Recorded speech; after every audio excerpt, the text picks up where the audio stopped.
प्यारे बच्चों, मैं जोगेंद्र कुमार, सहायक अध्यापक, राजकीय प्राथमिक विद्यालय बालचंदवाला। आज के ऑनलाइन गणित शिक्षण बाय जोगेंद्र कार्यक्रम में आपका स्वागत करता हूं।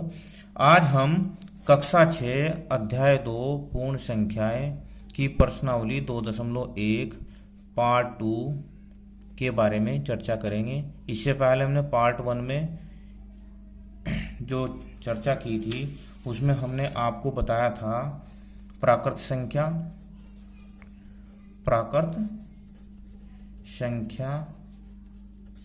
कौन कौन सी संख्याएं, सारी गिनती की जो संख्याएं हैं 1 2 3 4 5 6 कहीं तक भी अनंत तक ये प्राकृत संख्याएं हैं। एक हमने चर्चा की थी पूर्ण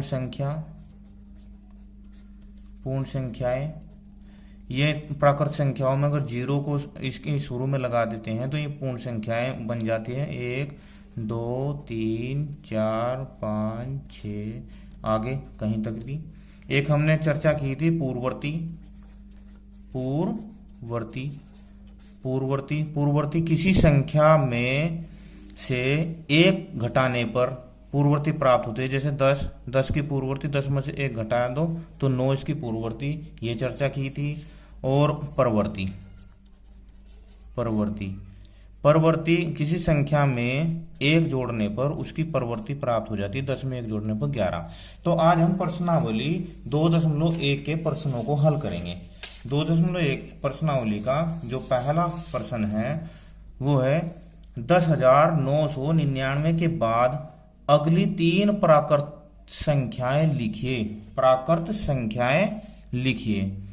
अब अगली तीन जैसे प्राकृत संख्याएं 1 2 3 4 5 6, तो अगली कौन सी आ रही है उसमें एक जोड़ते जा रहे हैं तो वो अगली संख्या हो रही है।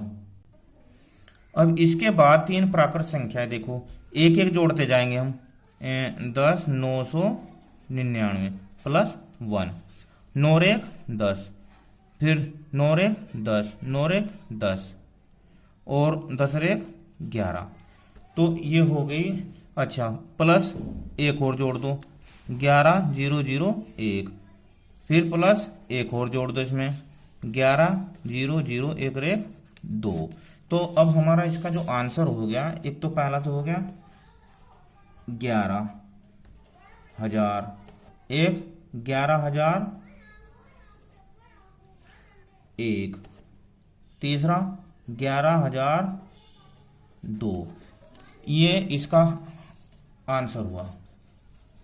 ठीक है। दूसरा प्रश्न है हमारा 10,001 से पहले ठीक पहले आने वाली 3 पूर्ण संख्याएं। अब इससे पहले जो ठीक पहले आएगी वे भी कौन सी होगी?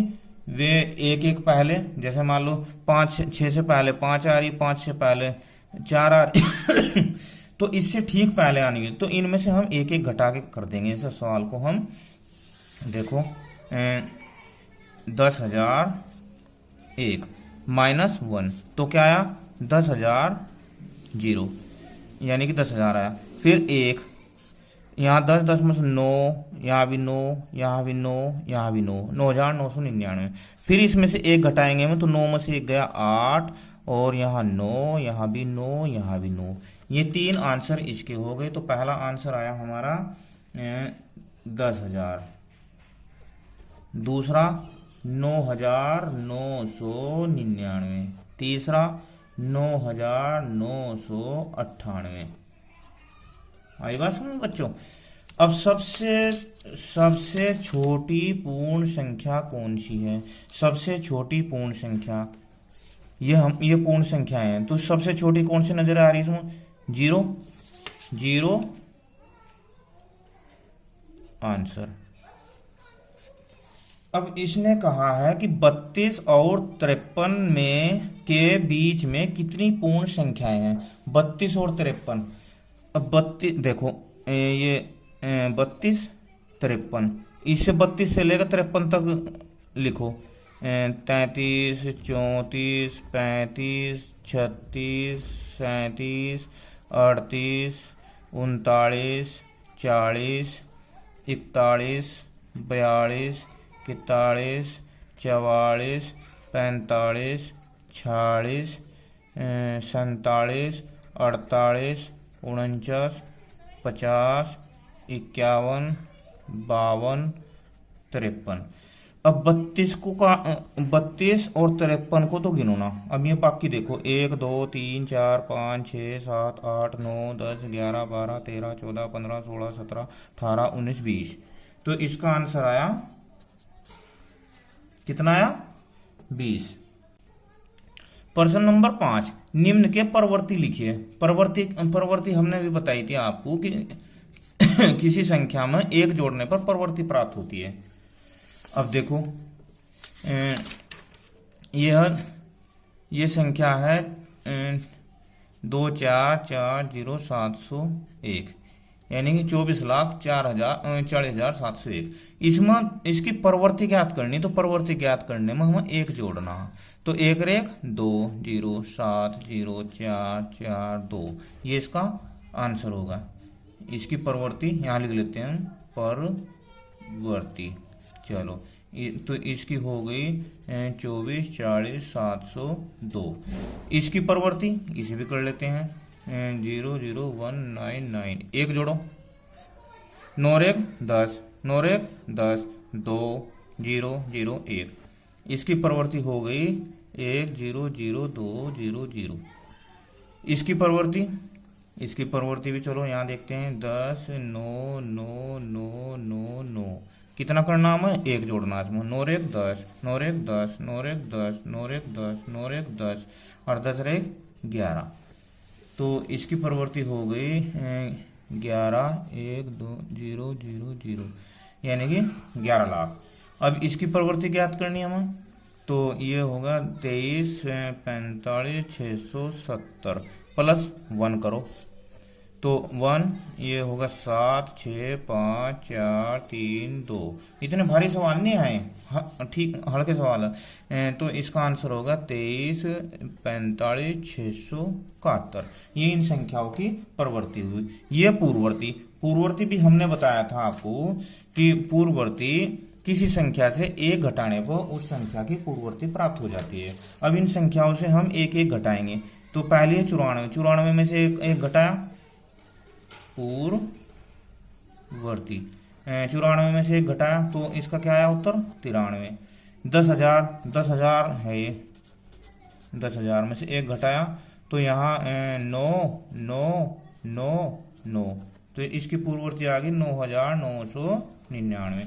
इसमें से भी एक घटाओ, 20 80 90 घटाओ एक। 10 में से गया 9, यहाँ बचे कितने? 8 0 8 0 2। तो इसकी पूर्ववर्ती आ गई है 20 80 89। ठीक है।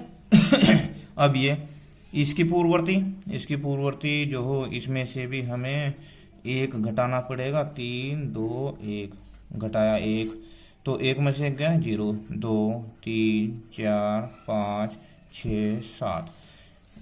इसकी पूर्ववर्ती हो गई 76 5 4 320। इस प्रकार हमने परवर्ती और पूर्ववर्ती संख्याएं ज्ञात की। इसका प्रश्न नंबर 5 सोल्व किया। प्रश्न नंबर 7 में उसने कहा है कि संख्याओं के निम्नलिखित युग्मों में से प्रत्येक के लिए संख्या रेखा पर कौन सी पूर्ण संख्या अन्य संख्या के बाईं ओर स्थित है। इनके बीच में उपयुक्त चिन्ह बड़ा छोटा का प्रयोग करते हुए इन्हें लिखिए। अब हम ना संख्या रेखा आपको बताई थी इससे पिछली वीडियो में। संख्या रेखा पहला पॉइंट लेते हैं 0 1 2 3 4 5 6 7 8 9 10, ऐसे ही लेते जाते हैं आगे तक। 0 1 2 3 4 5 6 7 8 9 10। अब इधर को जो ये संख्याएं हैं, ये इधर को बढ़ते क्रम में है, यानी कि ये बढ़ती जा रही है। ठीक है, इधर को संख्याएं बढ़ती जा रही है। तो उसने कहा कि बाईं ओर स्थित है। अब देखो दायां और बायां हम इनमें कैसे देखेंगे। सबसे आसान तरीका है कि आप ऐसे यूं हाथ रख लो, ऐसे यूं हाथ रख लो। तो जिधर आपका दायां हाथ है तो दायां दाईं ओर होगी, और जिधर आपका बायां हाथ है वो बाईं ओर होगी। सबसे सिंपल तरीका है ये दायां और बायां देखने का। ठीक है, अब जैसे संख्या रेखा पर ये मायूस ने कहा कि 530 और 502। देखो अगर संख्या रेखा करते हैं तो 530 मान लो इधर ये 530। तो अब मुझे ये बताइए कि देखो अगर इधर 10 है तो 9 किधर है, इधर है बाईं ओर। तो ये 530 है, ये 503 है, तो इनमें बड़ा कौन सा है, इनमें बड़ा है 530। तो और 503 छोटा है, तो 503 इधर होगा, 503 इधर होगा। देखो आप, क्योंकि ये छोटा है इसमें छोटी संख्या बाईं ओर है और बड़ी संख्या दाईं ओर है। ये दाईं ओर है, दाईं ओर, और ये इधर को बाईं ओर। तो अब आप मुझे बताइए कि इधर को जो घटती जा रही संख्या है में बाईं ओर है और जो इधर को बढ़ती जा रही है में दाईं ओर है। अब 530 और 503, तो इनमें बड़ा छोटा लगाना पहले निशान। तो पहला तो बड़ा कौन सा होगा इनमें, ये बड़ी संख्या आ रही, तो ये बड़ा होगा। और हमें इसका जो आंसर लिखना है, हमें आंसर लिखना है इसकी कि 503, क्या लिखना, 503 बाईं ओर